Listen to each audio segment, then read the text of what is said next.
if you look at a LinkedIn profile and you're not explicit about who you are, what you've done, and where you add value, you're going to miss out on being approached about really interesting jobs. But there are so many professionals, product professionals. I speak to VPs of product, CPOs, who have never had to apply for a job in their life because they've been referred to by others they've worked with. But they are now in a position where they need to be found or need to land the job, and they haven't revamped their LinkedIn profile. They haven't revamped their resume. And it means they're missing out because they can't be found by people like me. So that's a little snippet, but it's about presenting yourself in the best way possible online, in social media, and curating a resume that adds value. Welcome to another episode of the Supra Insider podcast. Following up on last week's discussion of the PM hiring market with Gaurav and Andrew, Marc and I wanted to bring another perspective into the conversation, this time from the recruiter side of things. So we invited someone who is extremely knowledgeable about the space, James Jordan. James is the founder of Producto, a talent agency focused on PM hiring all the way from IC level all the way to senior executives.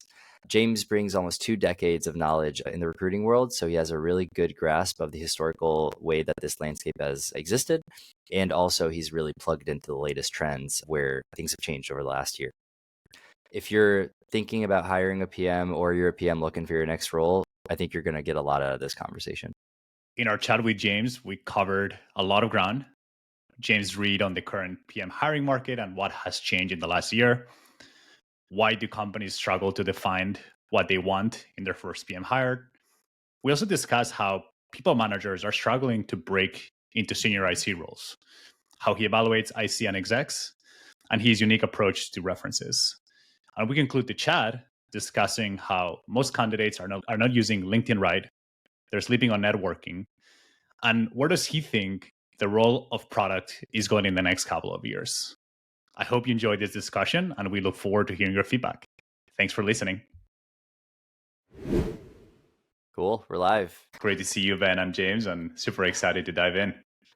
Yeah, James, you're sitting in a very interesting position in this market right now. What I see as a very well-informed matchmaker who is tuned in to what the companies are looking for, and you're also tuned in to what the talent side of this hiring ecosystem is seeking.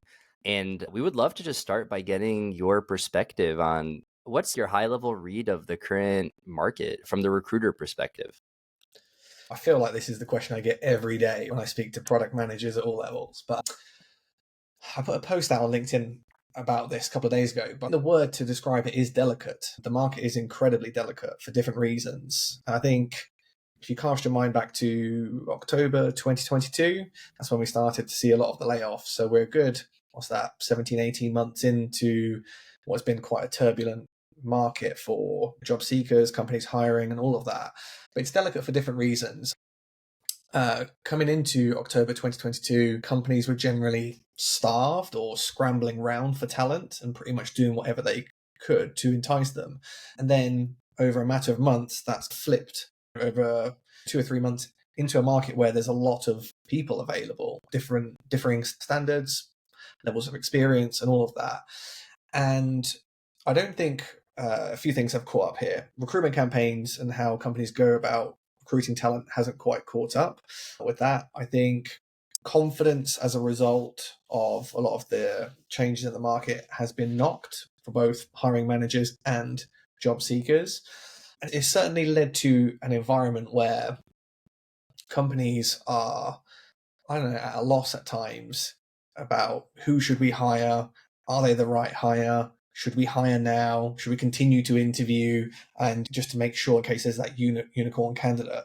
And it's certainly led to a lot of frustration, I think. You only have to click on LinkedIn and see frustration from job seekers who are like, I've applied to these amazing jobs that I'm relevant for, or I've been through 10 interviews and I haven't quite got this one micro skill and all of that. So yeah, I think it's delicate. I think it's frustrating. I think a lot of companies and job seekers aren't quite geared up for the current conditions actually to work through it. So I'm giving a lot of advice to people a lot of the time, both companies that are hiring and the job seekers and individuals that are just interested about making their next move at some point in the next 3, 6, 9 months.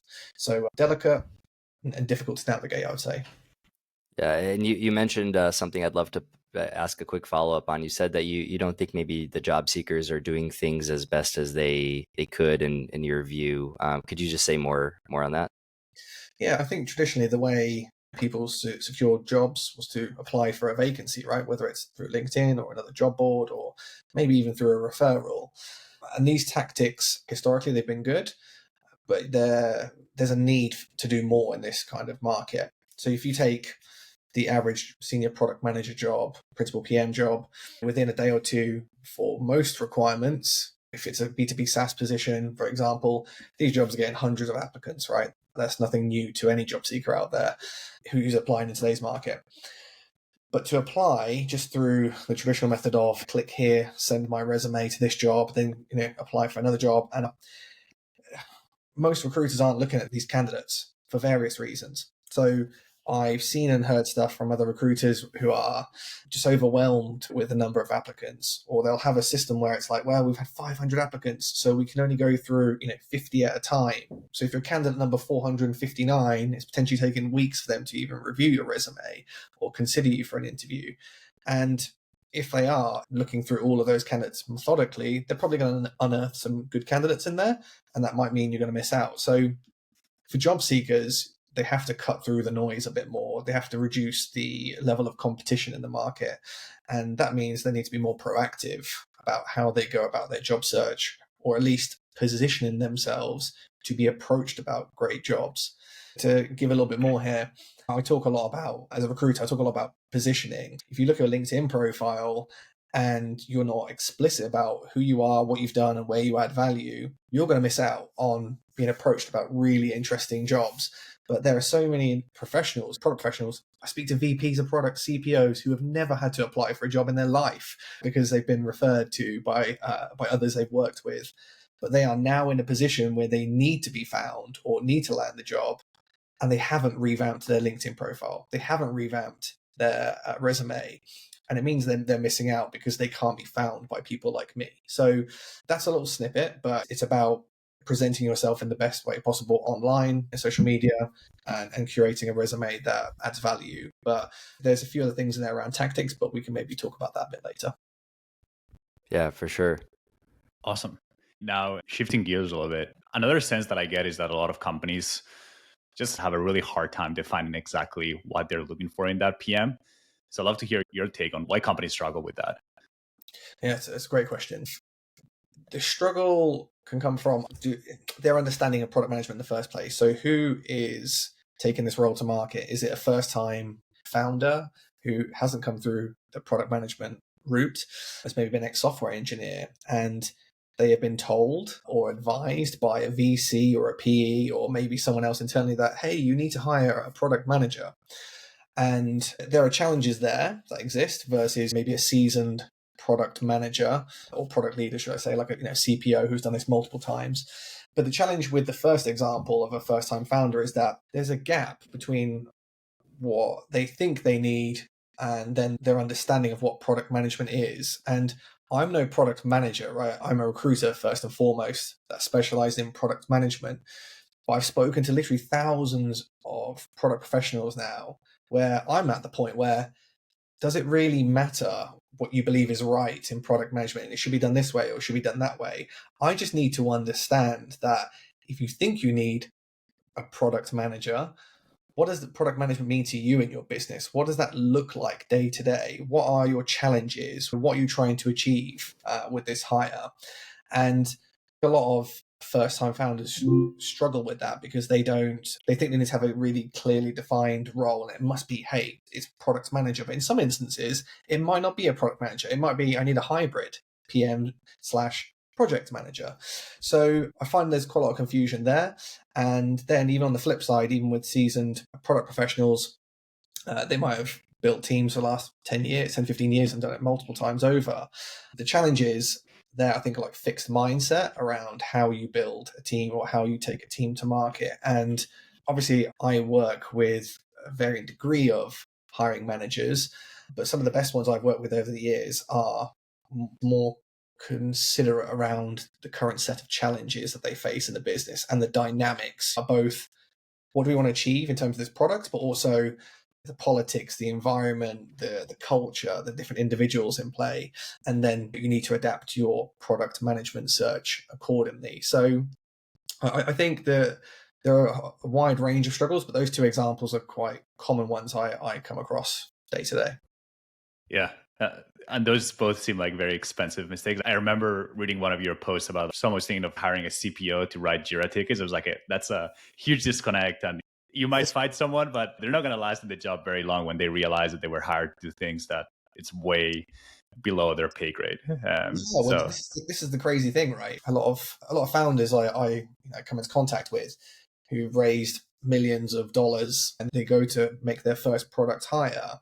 How they arrive at that point of like, we need a product person is the most interesting point, because when you do a little bit of digging and you find out that actually the founder has been advised to go and hire a CPO by the VC, but the VC isn't necessarily that hands-on with the company either. It's just like, this is what we know, that's what works, so go and hire them. They then go to market, $250,000 plus equity, plus bonus, whatever, and they hire this person. I end up speaking with some of these individuals that get hired into these companies because they come to me and they're like, oh my God, I need to get out of here because I've been asked to do some work that I don't mind doing from time to time, but they could hire someone for $120,000 a year to do this work. In fact, they are better placed to do. So yeah, it's a costly mistake, but it's one that happens quite a lot. But it could be avoided if they end up either seeking advice from someone like me, or maybe like a fractional product consultant or someone like that who can guide and advise them on how best to approach it. Yeah, we did our first episode of the show about evaluating an opportunity to join a startup as their first product hire. I've been a first PM 3 times. Mark's been a first PM once, and now he's a founder. What's your take on when founders should consider making their first product hire? So I think a lot of it comes down to, I'm speaking to the founders who have done a good job of this. It's that they know that they are ready to hand off some of that responsibility. So I don't know if it's like a founder maturity. I don't know what you would call it, but the founder they know they need to grow. They know they don't have the skill set to go beyond where they are today, but they have that self-awareness, that maturity to seek advice and guidance. That first step is probably one of the most important, and it's not fancy. It's not like, hey, I know I must hire this particular product person. It's like, hey, I know where my weaknesses are as a founder, and I'm humble enough to admit that. And what do I need then in the business? What does that look like? And then some of those founders I have worked with have sought advice from, like I said, product consultancies or other CTOs or CPTOs that have worked in similar conditions to give them that kind of guidance and advice on what type of first product hire they need. I don't know if that's the answer you're looking for, but I think a lot of it for me is around how mature is that leader. And I work with some founders who have been doing this for 20, 30 years, and they know what they're doing now, but there's no haggling around how they go about doing it. It's like, right, I need to outsource this because this is not my jam. I'm a great CEO. I'm a terrible product person. So I need to outsource this and hire the right person. So I've definitely seen both sides of it, but that maturity and awareness as a leader is probably the most important part. Yeah, I think these pieces are adding up so far, and there's a narrative forming, which is to really set yourself up to hire someone successfully. You need to understand the outcomes, like what are the business objectives? You always bring it back to the business, it sounds, as a recruiter, and try to understand what they're looking to accomplish. But then at the same time, part of that receptivity to having new leadership DNA in the team comes down to the self-awareness and the humility to acknowledge where you actually need help. And if you could tie these two pieces together, where there's clarity on what it does for the business and that it's bridging a gap for the founder, does that set the partnership up for success in these roles that you bring together? Definitely, yeah. And it helps. It's like the foundations, really, of being able to run an effective search and recruitment campaign and onboard the right person. Because if you don't have that, the candidates that are going to come into play, they might be suitable, and they might get hired, but they'll grow frustrated a few months into the job. So a lot of it is, like I said, it's around that awareness, humility, like you touched on, linking it back to those business objectives. Without that, you can't define exactly what you need and then also be able to enable that individual when they come on board to do their thing correctly. Now, shifting gears a little bit, I run this community of product leaders. We have about 220 of them.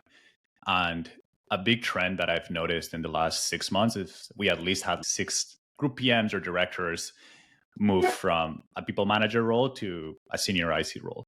So I'm curious if you're also seeing that trend. And when you're working with companies, do you recommend hiring people managers as ICs? Yeah, the first thing to call out is that when a company uses someone like Producto or like me as a headhunter, they come to me when they have particular problems, right? It's really painful. So I never get engaged on easy searches or roles that are not in demand. They're always like the hardest to fill. And so in the last, I want to say the last 9 months, maybe even 12 months, there's definitely been a shift towards hiring high-level ICs, so senior PMs, principal PMs, staff PMs to a certain extent. I've definitely seen group level, so lead group director level positions kind of being squeezed out a little bit, actually, just due to demand. I speak to a lot of CPOs who tell me, hey, look, if I'm going to make a hire this year, hire or two, I want someone who's going to have immediate impact. I'm less interested about people leadership and leading other PMs. We'd rather have a small, lean team where I will be the CPO and I'll have 2 or 3 high-level ICs. We can't afford to hire and train an APM or even sometimes a PM, so we need to pay a bit more to find a good senior or principal. But at the same time, as good as those group PMs and directors will be, if they have truly been a group PM or a director, and for me, my interpretation of that is leading other people to a certain, it depends on how much percentage of time they do that. But if they're doing it like 20-30% of the time and they're trying to dip back down into being an IC, it does become challenging because they're up against senior and principal level PMs who are doing this all the time. So I've definitely seen a shift. Companies coming to me like senior PM hires. I've been getting a ton of those. Principal level searches, been getting a ton of those. Haven't had a group level PM search for over a year, which is quite interesting. I get the odd director requirement, but it's almost like the entry level to IC, company's not interested. The entry level to people leadership, they're not interested. They want the high level people leaders, so CPOs, heads of product, potentially VPs and SVPs, and senior level ICs. That's where the demand's at. Yeah. And do you see actually those people that were group PMs or directors get penalized for trying to go for those? For example, let's say you have someone who has been a principal for the last 2 years and someone that has been a group PM or a director for the last 3 years. How do they do head to head when they're fighting for the same role? Yeah, they do get penalized because there's an assumption by the hiring managers. A director will apply for a principal level job and it's like, I can do this job in my sleep, but I'm not even being entertained in terms of having a conversation because you're like, oh, you're too senior, you're not going to stick around, you've not been as hands-on as we would like you to be. The challenge is, as you guys will know as well, from recruiting in the world of product, I will see a resume and someone says, hey, I'm a director of product. That requires further investigation because not all directors are actually leading people. I've worked with plenty over the years that haven't been doing that, but they might have been hired in originally as a director of product to set up a function or kick something off with the intention of then building a team out 6, 9, 12 months later, but it hasn't materialized. I know that because I'm a product recruiter and I see it all the time. But your average recruiter or someone internally at some of these companies will make assumptions based on, okay, you're a director, you're too senior, so therefore you can't make that transition. From my perspective, I don't think it's entirely true. I think some of the directors can make great candidates, as can group PMs and lead PMs, especially if they end up going through a period of growth because they have that experience. A lot of it, Mark, comes down to understanding the individual's motivation. That's the biggest thing for me. I want to know as a recruiter, because I'm representing the company and also making sure that they have a good fit as well.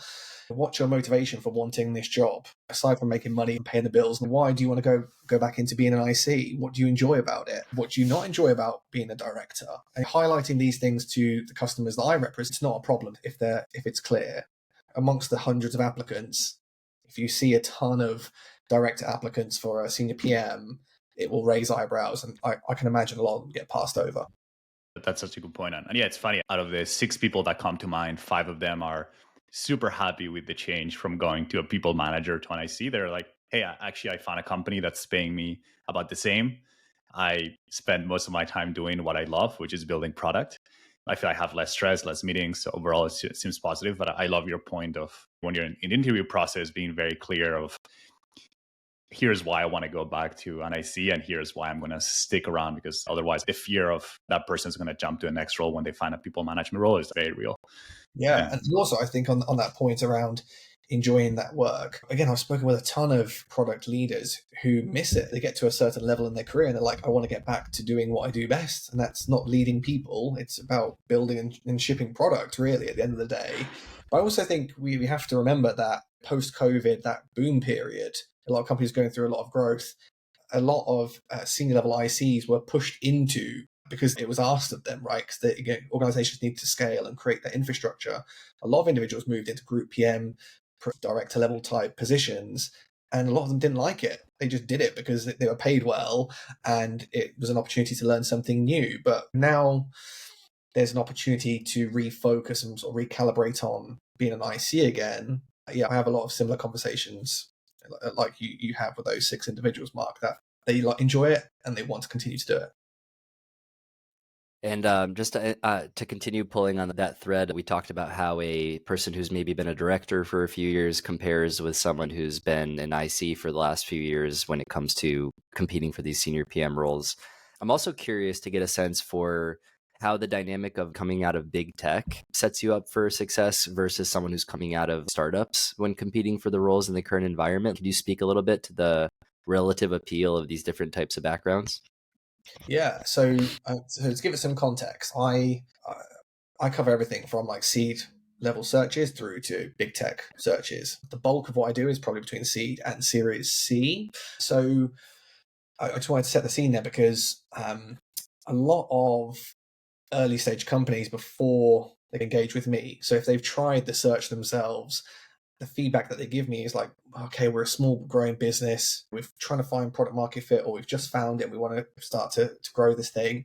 We think we want someone who's from a big tech type environment or big tech business.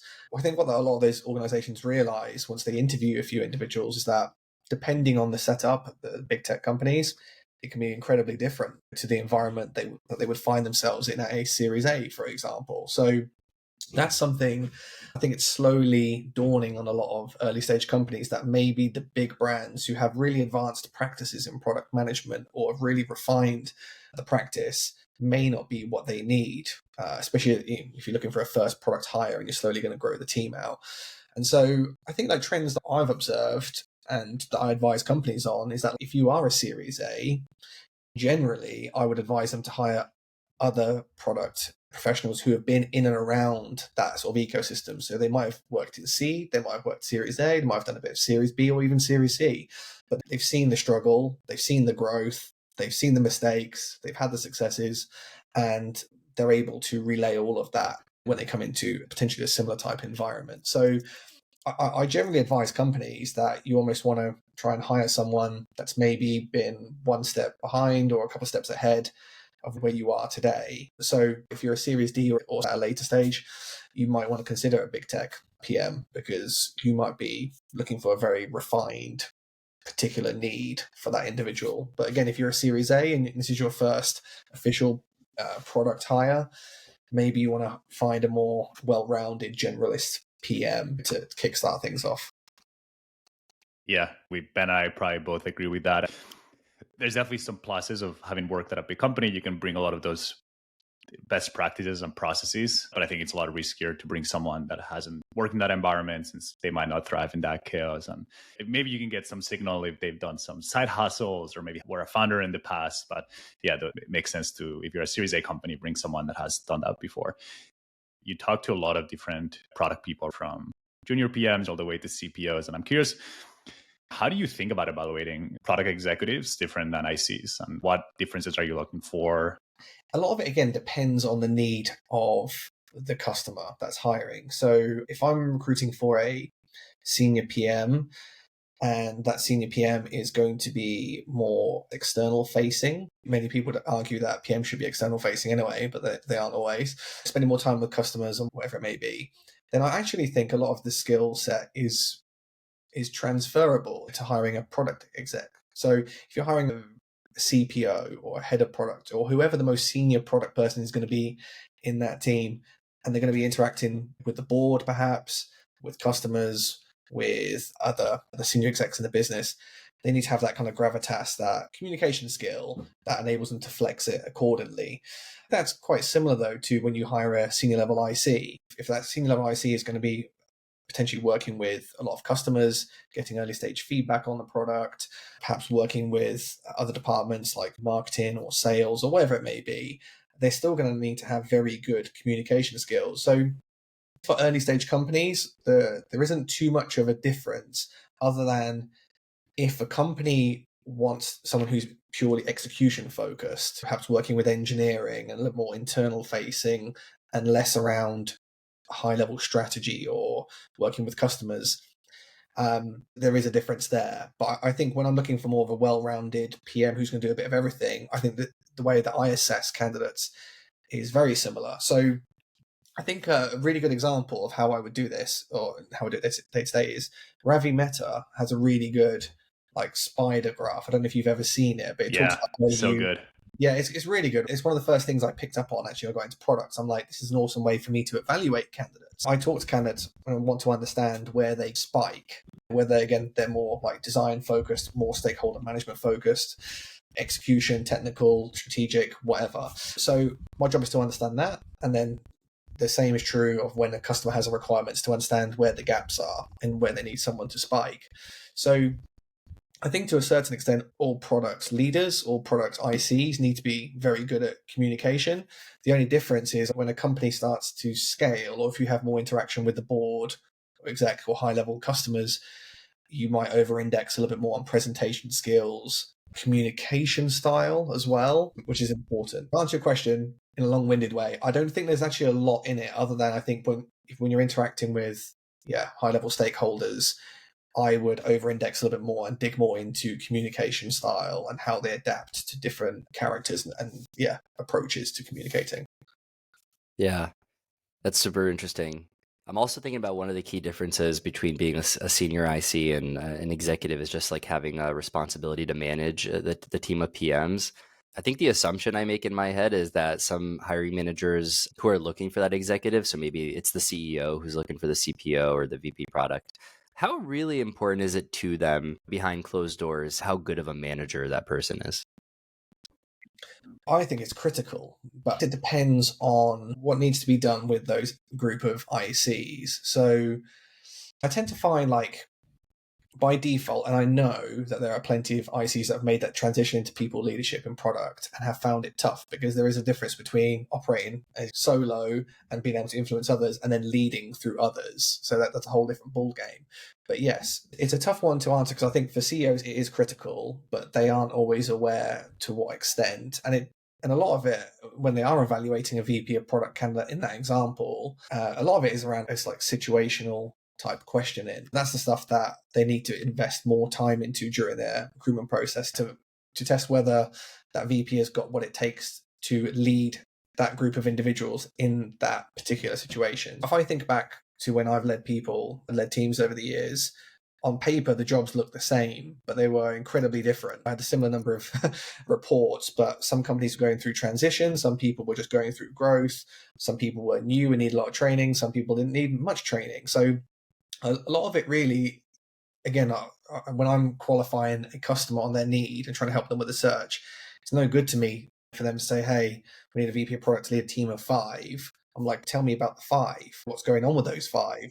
How happy are they? What are they getting? What are they not getting? What do they need? Where are they at in their journey? And I think a lot of that gets overlooked because it's just hire a leader. They can deal with it when they get in. But I've been through lots of different types of leadership myself. So I've built teams from scratch. I've inherited teams, and they're all different, right? They're all different challenges. And so a lot of that really should come down to, in that example you provided, the CEO providing context, which would help inform a recruiter like me, or even a candidate if they're applying directly, on the type of VP of product you need for the job. So you can only assess for it correctly once you know exactly what the criteria is. Or if you're a candidate, once you know what the need is, you can talk about, here's the situation I've worked in where I inherited a team and we had 2 people that needed training, and we had a high performing IC that just needed a bit of direction but needed to be left alone, and here's how I handled that individual. Unless you have that context, it's really difficult to match. I feel one of the probably most powerful tools that you have in the recruiting process are references. So I'd love to hear your take on references, and then based on what you just told us, like how do you use references to assess people's ability to either be a good manager or just have those communication skills? Yeah, I mean, references, yes, definitely useful. I tend to do a lot of my references behind the scenes, so not necessarily when it gets to the job offer stage. So most companies take references at the job offer stage, and a candidate provides them. You have to say great things about them, and it's almost like this is a done thing. It's going to happen. The real value in references, and actually touching on the LinkedIn thing that we're probably going to come back to in a little more detail later, but most product professionals should go about gathering those testimonials or recommendations on LinkedIn and encouraging recruiters or people just to follow up and connect with these individuals. Because when something's not on the table, that's the best time to really have an honest conversation about an individual, what they're good at, what they're not good at, and all of that. And that's really useful to me as a recruiter, because I know we all have our faults, we all have our strengths, and that's really what I want to know as a recruiter. But yeah, the recommendations I think are a massively overlooked part, not just for me, but for your career. You need to amass these and you need to start sharing them, promoting them, but at the very least get them on your LinkedIn profile too. But yeah, I use a lot of recommendations. If I was working with one of you guys, for example, and trying to represent someone, I would connect with you, understand your requirements, what you're looking for in a job, and then I'd potentially ask you up front, hey, have you got any people that you can connect me with that can confirm the type of work you've done, the type of a PM you are, and I'll reach out to them in the coming weeks and just have a more of an informal conversation. Because like I said, it's the same as interviewing, to be honest with you. When you're interviewing for a job, everything goes super formal. It's like, I have to behave a certain way. I'm not interested in that. All I really want to know is the real deal. And so I think, again, to your point, references can be powerful, but they're more powerful when they're authentic and there isn't something on the line. I feel like I have a different take on LinkedIn recommendations. I think the last time I asked for one of those was probably, I don't know, maybe 8 years ago at this point. Why do you think this feature on LinkedIn is not getting engagement? Because it seems like you think it's valuable, but I think myself and a lot of people I know don't use it. And if I actually looked at a profile that had 50 recommendations, that actually is a weird flag for me. So what's your take on this feature? I suppose it depends on you and how you buy, how you hire. So I was thinking to myself earlier today, as a founder of a company, I get hit up all the time about all these different sales products, all this sort of stuff. People just get your email address and things come in from all angles. And I'm sitting there thinking to myself, I would never buy from a single person, even if the product was phenomenal, because I don't trust it. And in a world where even social media, like I guess what you see on LinkedIn, how much of that do you trust? So for me, the recommendations part, you could put it into that category of like, do you really trust these recommendations that are on there? But I suppose I subscribe to the camp of social proof. I want to see proof that someone's willing to put their public profile against this. And so as a recruiter, to me, that it isn't the difference between I must hire or not, or I must speak to this person or not. It just increases the percentage of me showing interest in that individual. If I could see like, hey, this is a VP of product, been doing it for like 10, 15 years, been super successful, but there's not a single recommendation on there, I might be like, okay, well, that's a bit of a missed opportunity. How good are they really at the job? And if there was another individual who had the same level of experience, but they had a bunch of recommendations of like, oh, Jane was awesome. She did this, and this. We were going through a tough period, blah, blah, blah, blah. And there's a whole bunch of examples. I'm not going to spend half an hour reading their recommendations, but I do want to see some social proof from other individuals that this person's good. And it is a little bit like, to be honest with you, if I see a testimonial online. So I noticed one today, actually. So one of my connections said they were really proud of like this piece of work that this other company had completed, and it was from someone that I know really well. I'm like, oh, that's interesting. To me, that connection made we want to follow up and inquire further with this particular company and person. So I think social proof is important, is what I'm saying in a nutshell. And I would encourage people to do it because it's not going to be a negative thing unless Ben is your hiring manager. I don't think it can do any harm for the most part. I'm guessing not all recommendations are treated equal in terms of the content and what people include in them. So what are you looking for when you're reading a recommendation? What type of details do you hope people will include? Well, I think it's who it's from. That's an important one. If you're a PM and you're getting a fellow PM to give you a recommendation, it's okay, but it's not great. I would rather see it from the CPO or the head of product or VP. Or again, if you're a product leader, I want to see that from a CEO, for example, because that will carry more weight. So I think who it's from really matters. The recommendation needs to not to talk about, hey, he or she is just a nice guy or girl. I think a lot of it is around what kind of impact did they have? What was the outcome of their work there? So again, it doesn't need to be tons and tons of info, but a couple of sentences on the impact that individual had in the company. One of the things I always encourage people to think about on recommendations, but also LinkedIn profile and resume, is the STAR method of interviewing, STAR method of writing. Again, if you're asking someone for a recommendation or someone's willing to give you one, please ask them to follow that STAR method because it's incredibly useful to showcase to someone else that, hey, bang, here's what I managed to do here. Yeah, I feel like the STAR method and any other methods for storytelling and tell me about a time when, etc. Those methods just allow you to chunk a piece of experience that is self-contained. So anyone could read it and they get a good pulse on the thing. So I think that's great advice. We've been talking a lot about folks that are more actively in the market and looking for their next role. And I think you've shared a bunch of really good advice for that.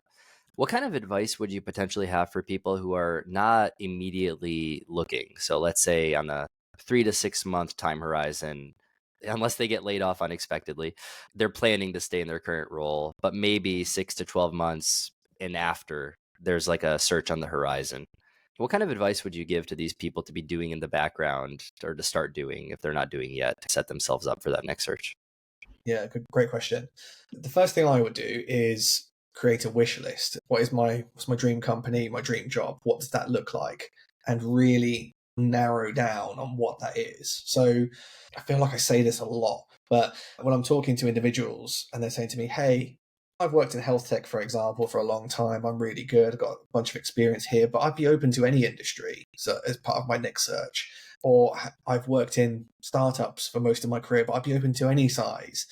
The problem with that is that it's not one, if you're trying to go after and proactively search for jobs, you're just now going from a niche into lots of things. So you could be there for days, weeks, months, years applying for jobs and make no progress. And you're also up against other experienced candidates who have more value in those markets, right? Especially if those companies prioritize product management chops and domain expertise. You're not going to break into some of these organizations. So I think creating a wish list and being super targeted on what gets you excited is really important. And then with that wish list, jot down like your key strengths, the value you can offer those organizations. And so a bit like what Mark was saying earlier, there's plenty of product leaders who have now moved back into IC. You need to ask yourself the question, if you're a product leader, do I really enjoy doing this? Do I want to be an IC again? So you have to ask yourself those questions.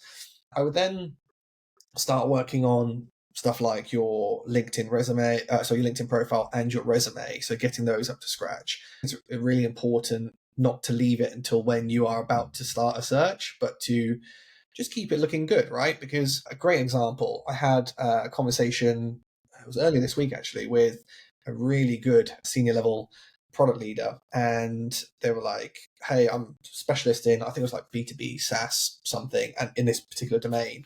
And when I looked at it on their LinkedIn profile, there was no mention of B2B SaaS anywhere on their profile, literally nowhere. So as a recruiter, when I do my searching and I use Boolean search strings and keyword searches and all this sort of stuff, there is no way on earth that candidate is appearing in my search. So they were never going to get identified about a B2B SaaS job if that's what they wanted to be approached about. So if you are passive, and I think really to a certain extent we all are passive, right? Because we don't know what the future holds.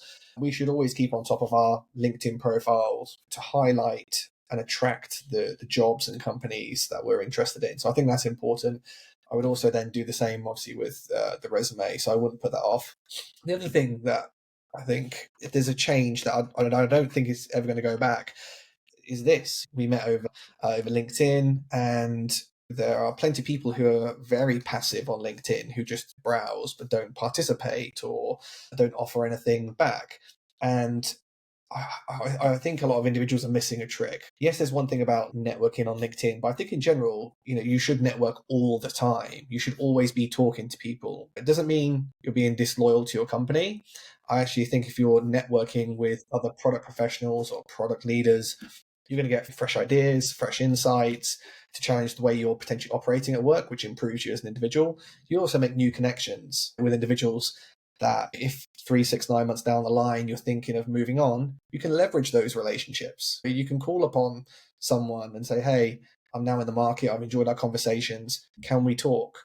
And you can bet like your bottom dollar that if there is a job in 9 months' time and there's like 1,000 applicants, but you already have an existing relationship with someone at that company, you're more likely to land an interview there than you are just being a number and just being a nobody to a certain extent.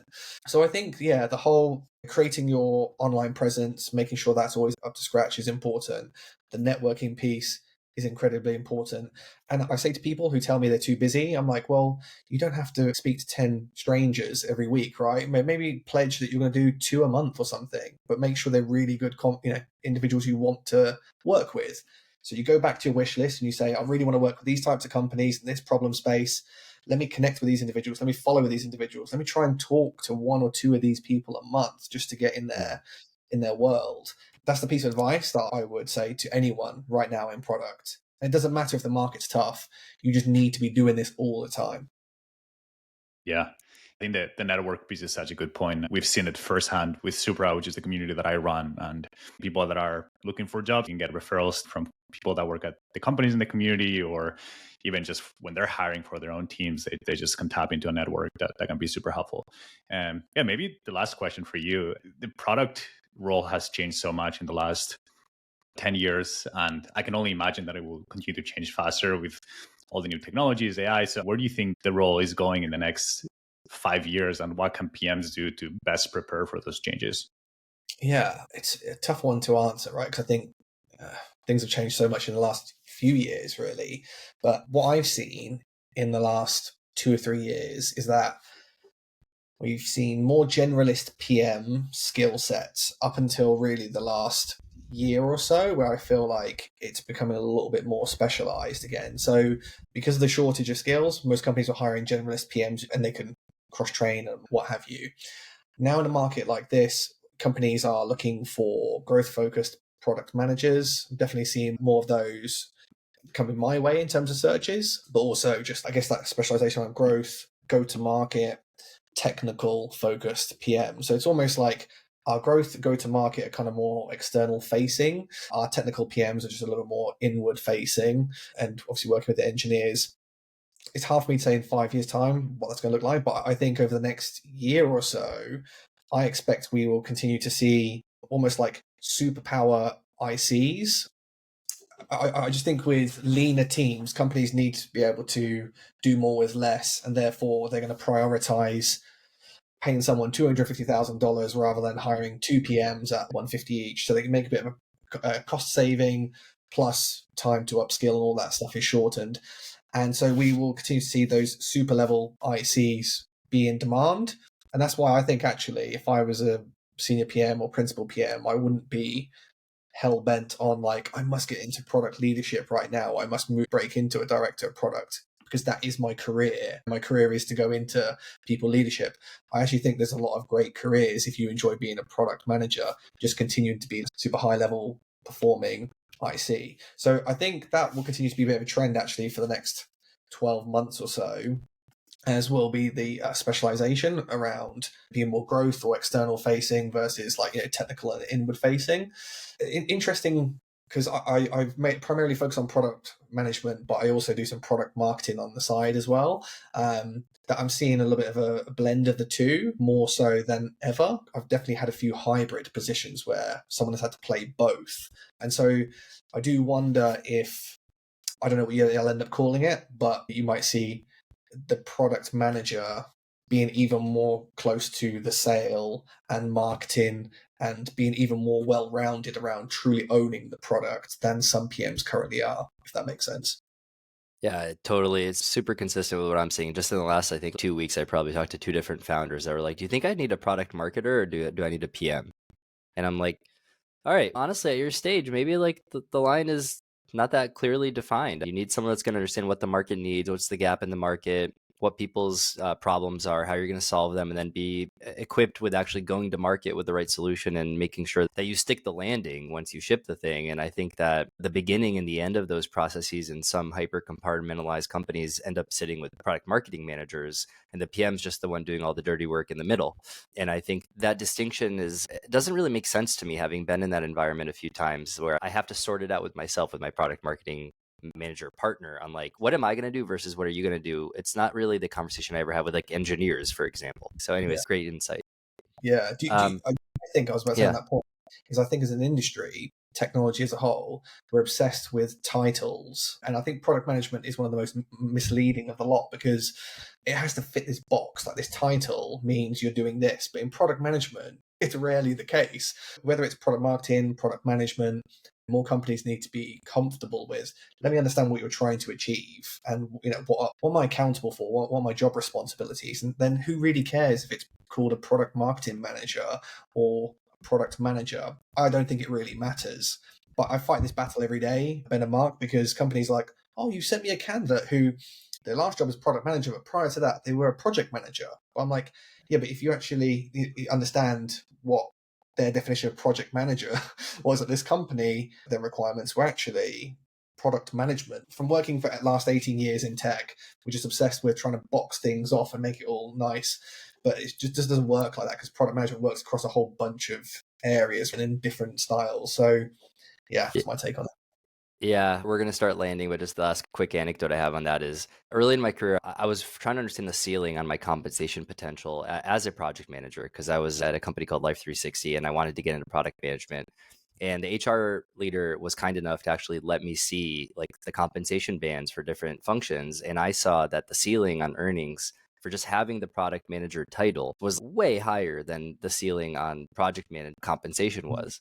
I think that's one of the reasons why we anchored to these titles so much is because if you understand the game that you're playing and you are financially motivated, which everyone is to some degree, then you are probably going to want to make sure that you're able to play the game in the way that sets you up for success. And I think if you have the wrong title, there's an artificial ceiling imposed on you by all these compensation benchmarking tools. Okay, so James, this has been an awesome conversation. Where can people find you if they want to either learn more about your work or connect with you? And then second, how can they be helpful to you?